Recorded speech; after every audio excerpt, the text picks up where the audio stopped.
So இந்த 4 கேமராவோட செட்டப்பை பார்த்தாலே தெரிஞ்சிருக்கும் இன்றைக்கி நம்ம எதை பற்றி பார்க்க போகிறோன்னு. Oppo F17 Pro.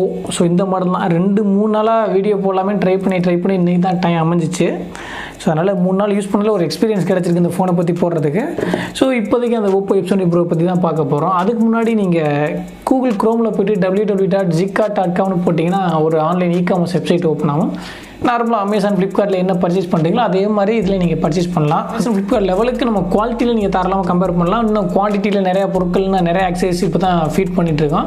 ஸோ ஃபியூச்சரில் எல்லாமே அதில் வர ஆரம்பிச்சிடும். உங்களுக்கு தேவையான எல்லாமே ஃப்ரீ டெலிவரியில் ஈக்குவல் டு அமேசான் ஃப்ளிப்கார்ட்டோட ப்ரைஸுக்கு ஈக்குவலாகவும் குவாலிட்டிக்கு ஈக்குவலாகவும் நிறைய பொருள் அதில் இருக்குது. ஈவன் இந்த F17 Pro கூட உங்களுக்கு அந்த வெப்சைட்டில் கிடைக்கும். ஐடியா இருந்துச்சுன்னா போய் பாருங்கள். மேலும் பார்த்தீங்கன்னா அதில் ஃபஸ்ட்டு நீங்கள் லாகின் பண்ணி உங்கள் அக்கௌண்ட் க்ரியேட் பண்ணிங்கன்னா உங்களோட வேலெட்டில் பார்த்தீங்கன்னா 51 ரூபா கிரெடிட் ஆகும். அதுக்கப்புறம் நீங்கள் உங்கள் ஃப்ரெண்ட்ஸுக்கு யாருக்காக ரெஃபர் பண்ணிங்கன்னா ஒவ்வொரு ரெஃபருக்கும் உங்களுக்கு 11 ரூபா உங்கள் அக்கௌண்ட்டில் கிரெடிட் ஆகும். ஸோ அந்த குட்டி அமௌண்ட் இது ஜஸ்ட் ஒரு ஊக்கத்தொகை மாதிரி நினச்சிக்கலாம். நீங்கள் அந்த சின்ன அமௌண்ட் உங்களுக்கு சேர்ந்துச்சுன்னா ஆல்மோஸ்ட் நீங்கள் ஒரு ஃபோனுக்கு எதாவது ஆக்சரிஸோ இல்லை ஏதாவது அந்த வெப்சைட்டில் நீங்கள் இதை பர்ச்சேஸ் பண்ணிக்கலாம். உங்கள் ஃப்ரெண்ட்ஸும் பார்த்தீங்கன்னா அந்த ஆப்பை இன்ஸ்டால் பண்ணாங்கன்னா அவங்களுக்கு ஒரு 51 ரூபா கிரெடிட் ஆகும். அவங்க ரெஃபர் பண்ணாங்கன்னா 11 ரூபா அவங்களுக்கு கிரெடிட் ஆகும். இது வேலெட்டில் கிரெடிட் ஆகும். எல்லாமே நீங்கள் பர்ச்சேஸ் பண்ணிக்கலாம் இதை வச்சு. இதில் எந்த ஒளிவு முறை எதுவும் இல்லை. ஜஸ்ட் ஒரு ஐடியா ட்ரை பண்ணலாமே ட்ரை பண்ணியிருக்கோம். உங்களோட ஆதரவு தேவை, முடிஞ்சளவு சப்போர்ட் பண்ணுங்கள். இப்போ இந்த F17 Pro பற்றி பார்க்கலாம். பாக்ஸ் ஓப்பன் பண்ணதும் உள்ள மொபைல் இருக்குது. ரொம்ப ஸ்லிம்மாக இருக்குது. 7.48 mm திக்னஸில் கொடுத்துருக்காங்க. அதுக்கடுத்து பார்த்தீங்கன்னா ஒரு fast adaptive charger 30 watts output கொடுக்குற ஒரு adaptive charger plus C type கேபிளும் கொடுத்துருக்காங்க. மேலும் ஹெட்ஃபோன் சப்போர்ட்டுக்கு ஹெட்ஃபோன் ஜாக்கும் கொடுத்துருக்காங்க. அதுக்கடுத்து பார்த்தீங்கன்னா யூசர் மேனுவல் ஒரு சிலிக்கான் கேஸும் கொடுத்துருக்காங்க.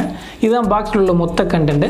பாக்ஸோட பேக் சைடில் பார்த்தீங்கன்னா அதான் 7.48 அல்ட்ரா ஸ்லிக் பாடி 6A போர்ட்ரேட் கேமராஸ்னு போட்டிருக்காங்க. அதுக்கடுத்து 30 வாட் ஃப்ளாஷ் சார்ஜ் போட்டிருக்காங்க. 16.34 சென்டிமீட்டர் அதாவது 6.43 இன்ச்சஸில் சூப்பர் AMOLED டிஸ்பிளே யூஸ் பண்ணிக்கிறாங்க. மேலும் 8GB RAM 128GB internal memory. So இதை ஓரம் வச்சிடலாம். ஃபோன் ஃபஸ்ட்டு எடுத்தோடனே பிடிச்சது என்னென்னு பார்த்தீங்கன்னா அது ரொம்ப ஸ்லிம்மு ப்ளஸ் ரொம்ப லைட் வெயிட்டடாக இருக்குது. இதோட வெயிட் பார்த்தீங்கன்னா 164 கிராம். ஸோ பார்த்தாலே உங்களுக்கே தெரியும் ரொம்ப ஸ்லிம்மாக கொடுத்துருக்காங்க. அது இந்த இயரில் வந்த மாடலே பார்த்தீங்கன்னா இதுதான் ரொம்ப ஸ்லிம் அது அந்த பட்ஜெட் ரேஞ்சில். இதுக்கடுத்து பார்த்தீங்கன்னா X50 சொல்லலாம், விவோட X50. சரி ஓகே. இதில் கேமரா செட்டை பற்றி பார்த்தீங்கன்னா Oppo F17 Pro அதுக்கு முன்னாடி வந்த மாடலில் பார்த்தீங்கன்னா F15 அதே பேட்டர்ன் கேமரா தான் யூஸ் பண்ணிக்கிறாங்க. Quad camera setup. Main camera 48 megapixel use பண்ணிக்கிறாங்க. அடிஷ்னலாக பார்த்தீங்கன்னா 8 மெகாபிக்சல் அல்ட்ரா ஒயிட் ஆங்கிளுக்கும் அதே பார்த்தீங்கன்னா உங்களுக்கு மேக்ரோ லென்ஸாக நீங்கள் யூஸ் பண்ணிக்கிற முடியும். அதுக்கடுத்து பார்த்தீங்கன்னா 2 போர்ட்ரேட் லென்ஸுக்காக 2 2 மெகாபிக்சல் கேமராஸ் கொடுத்துருக்காங்க. ஃப்ரண்டில் பார்த்தீங்கன்னா 16 மெகாபிக்சல் ப்ளஸ் 2 மெகாபிக்சல் ஹார்ட்வேர் லெவலில் போர்ட்ரேட் எஃபெக்ட்காக கொடுத்துருக்காங்க. இதுதான் இதோட கேமரா செட்டப். அதுக்கடுத்து டிஸ்பிளே பற்றி பார்த்தோம்னா 6.43 இன்ச்சஸில் சூப்பர் AMOLED யூஸ் பண்ணிக்கிறாங்க. இதுக்கு முன்னாடி இந்த F17 பார்த்தீங்கன்னா AMOLED பேனல் யூஸ் பண்ணிக்கிறாங்க. இங்கே சூப்பர் AMOLED பேனல் யூஸ் பண்ணிக்கிறாங்க. கொஞ்சம் அப்கிரேட் பண்ணிக்கிறாங்க. மேலும் பார்த்தீங்கன்னா பேட்ரி 4000 mAh பேட்ரி கொடுத்துருக்காங்க. ஸோ இந்த ஸ்லிம்மான சைஸில் பார்த்தீங்கன்னா 4000 mAhங்கிறது ரொம்பவே வரவேற்கக்கூடிய ஒன்று தான். 1 டேங்கிறது கண்டிப்பாகவே தாங்கும். அதுக்கடுத்து பார்த்தீங்கன்னா சார்ஜிங் டெக்னாலஜி VOOC 4.0 யூஸ் பண்ணிக்கிறாங்க. அப்படி சொல்கிறதோட 30 வாட் சார்ஜர் கொடுத்துருக்காங்க. 30 வாட் சார்ஜரை வச்சு நீங்கள் 53 மினிட்ஸில் உங்களால் 100% வரைக்கும் சார்ஜ் ஃபில் பண்ண முடியும். மேலும் 20 நிமிஷத்தில் நீங்கள் 50% அச்சீவ் பண்ணணும்னு அவங்க சொல்லியிருக்காங்க. அதுக்கடுத்து ப்ராசரை பற்றி பார்த்தோம்னா P95 மீடியாடெக். ஓப்போவுக்கும் மீடியாடெக்கும் என்ன தான் ஒரு கொடுக்கல் வாங்கல தெரில. மீடியாடெக்னு சொல்கிறதோட மீடியாடெக்கோட P சீரீஸ்னே சொல்லிடலாம். இன்னும் அந்த சீரீஸ்லேருந்து வெளில வரல. பட் ப்ராசர் மொக்கன்லாம் சொல்ல நான் வரல.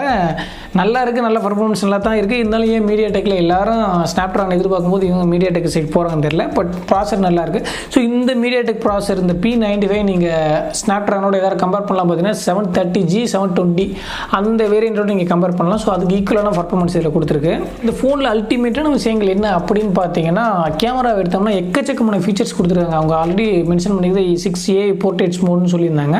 ஸோ ஃப்ரண்ட் கேமரா பேக் கேமராவில் பார்த்தீங்கன்னா உங்களுக்கு போர்ட்ரேட்டில் அதாவது பேக்ரவுண்ட் கலர்லாம் பிளர் பண்ணிவிட்டு உங்களை மட்டும் ஃபோக்கஸ் பண்ணுறது பார்த்தீங்கன்னா ரொம்ப அல்டிமேட்டாக இருக்குது. இந்த சைடு எட்ஜஸ் எல்லாமே மேக்ஸிமம் ஸ்மூத்தாக கவர் பண்ணியிருக்கிறாங்க.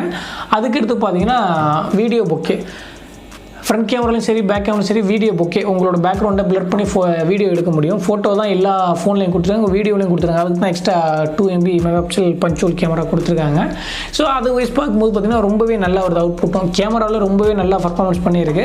மேலும் பார்த்தீங்கன்னா நைட் மோட் இருக்குது. நைட் மோட்லாம் நார்மல் கேமராவுக்கு நைட் மோடில் எடுத்து பார்த்தீங்கன்னா ஏதோ அது பார்த்தாலே அது ரொம்ப அட்ராக்டிவாக ரொம்ப அதாவது ஒரு வாவ் அப்படிங்கிற ஒரு வார்த்தையை நம்ம வாயிலேருந்து வர வச்சிருது. அவ்வளோக்கு ரொம்பவே நல்லா இருக்குது. இப்போ தான் லோ லைட்டில் ரொம்ப டார்க்கான இடமா இருந்தாலும் பார்த்தீங்கன்னா மேக்ஸிமம் அவுட்புட் நல்ல ஒரு கலர்ஃபுல்லான ஒரு டீட்டெயிலோட ஃபோட்டோ கிடைக்குது.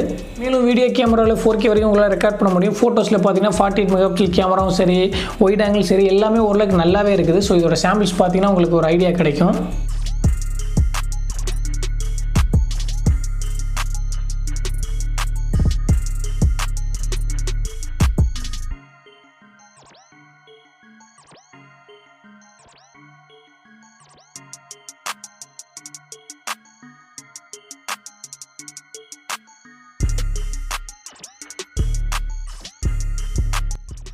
ஸோ இதில் என்னென்ன மைனஸ் என்ன ப்ளஸ்ங்கிறது இதெல்லாம் ஒரு ஃபுல் ரிவ்யூவில் நம்ம அடுத்து பார்க்கலாம். மேலும் பார்த்தீங்கன்னா இவங்க கொடுத்துருக்க கலர் OS ப்ளஸ் Android 10 ஓப்போவில் பார்த்தீங்கன்னா ஒரு கலர் OS ரொம்ப யூனிக்காக இருக்கும். ரொம்ப யூனிக்கான விஷயங்கள் நிறைய அதில் இன்க்ளூட் பண்ணிக்கிறாங்க. 7.2லையும் அப்படி தான் கொடுத்துருக்காங்க. இருந்தாலும் Android 10ஐயும் 7.2ஐயும் மிக்ஸ் பண்ணி புதுசாக ஒரு ஏதோ ஒன்று ட்ரை பண்ணிக்கிறாங்க. அது அவ்வளோவா ஒர்க் அவுட் ஆகுமா, அதாவது புதுசாக ஓப்போ ஆல்ரெடி யூஸ் பண்ணாதவங்களுக்கு மேபி பெரிய சேஞ்சஸ் தெரியாது. ஆல்ரெடி ஓப்போ யூஸ் பண்ணவங்களுக்கு அந்த கலர் OS ஃபீல் பண்ணவங்க இதை யூஸ் பண்ணாங்கன்னா அந்த பியூர் ஸ்டாக் ஆண்ட்ராய்டையும் இதையும் கம்பேர் பண்ணி கொடுத்தது பார்த்தீங்கன்னா நிறைய விஷயங்களை ஏதோ ஈஸியாக இருந்தது கஷ்டமாக மாற்றின மாதிரி ஒரு ஃபீல் இருக்குது. ஸோ அது போக போக பழகினோம்னா கிடைச்சிருமா, அந்த பழைய ஃபீல் கிடைக்குமா என்னன்னு தெரில. இல்லாட்டி அதை அப்டேட்டில் அதை கிளியர் பண்ணாலும் ரொம்பவே நல்லாயிருக்கும். F17 Pro கேமராவுக்காக நீங்கள் எதிர்பார்த்தீங்கன்னா கண்டிப்பாக எந்த வகையிலும் உங்களுக்கு பெரிய ஏமாற்றத்தை கொடுக்க வாய்ப்பு இல்லை. நான் அந்த 2 நாள் யூஸ் பண்ணதை வச்சு சொல்கிறேன். பேட்டரி பேக்கும் ரொம்பவே நல்லா இருக்குது. ஃபோட்டோஸ்லாம் ஆல்ரெடி நீங்கள் பார்த்துருப்பீங்க. ஸோ ரொம்பவே அக்யூரேட்டாக ரொம்ப டீட்டெயில்டாக இருக்குது. மேலும் 48 மெகாபிக்சல் கேமரா வச்சு நீங்கள் 108 மெகாபிக்சல் வரைக்கும் ஃபோட்டோ எடுக்கிறதுக்கு இல்லை கன்வெர்ட் பண்ணுறது H60 ஒரு மோட் இருக்குது. அதில் எடுத்திங்கன்னா இன்னும் கிளாரிட்டியாக கிடைக்குது. ஆனால் அது டிஜிட்டல் சாஃப்ட்வேர் மூலமாக தான் அதை என்லார்ஜ் பண்ணது தவிர ஹார்ட்வேர் லெவலில் இல்லை. ஸோ இருந்தாலும் ஃபோட்டோ ரொம்ப அக்யூரேட்டாக இருக்குது. ஃபோனோட அவுட்லுக்கை பார்த்தீங்கன்னா உங்களுக்கு ஃபஸ்ட்டே சொல்லியிருக்கேன்னா சரி இப்போயே சொல்கிறேன். லெஃப்ட் சைடு வால்யூம் பட்டன்ஸ் கொடுத்துருக்காங்க. சிம் ட்ரே ட்ரிபிள் கிளாட் ஸ்லாட். ஸோ அந்த வேலை எதுவும் பயப்பட வேண்டியதில்லை. ரைட் சைடில் பார்த்தீங்கன்னா பவர் பட்டன். மேலே டாப்பில் பார்த்தீங்கன்னா உங்களுக்கு எக்ஸ்டர்னல் மைக்கு. பாட்டமில் பார்த்தீங்கன்னா C டைப் சார்ஜிங் சப்போர்ட் இருக்குது. ஸ்பீக்கர் இருக்குது. ப்ரைமரி மைக் இருக்குது. ப்ளஸ் ஹெட்ஃபோன் ஜாக் இருக்குது. ஸோ இவ்வளோ ஸ்லிம்மில் ஹெட்ஃபோன் ஜாக்கும் கொடுத்துருக்கிறது ஒரு பெரிய ப்ளஸ்னே தான் சொல்லலாம். ஸோ ஓவரால் இந்த 2 நாள் யூஸ் பண்ணதை வச்சு பார்த்தீங்கன்னா எதுவும் பெரிய மைனஸ் நல்லா கண்டுபிடிக்க முடியல. அந்த யூசர் இன்டர்ஃபேஸ் மட்டும் தான் கொஞ்சம் சொதப்பல் மாதிரி இருக்குது. பார்ப்போம். இது ஒரு ஃபுல் ரிவ்யூவை கவர் பண்ணி இதில் உள்ள ப்ளஸ் மைனஸ் என்னென்னு நெக்ஸ்ட் வீடியோவில் ஒரு தெளிவாக பார்க்கலாம்.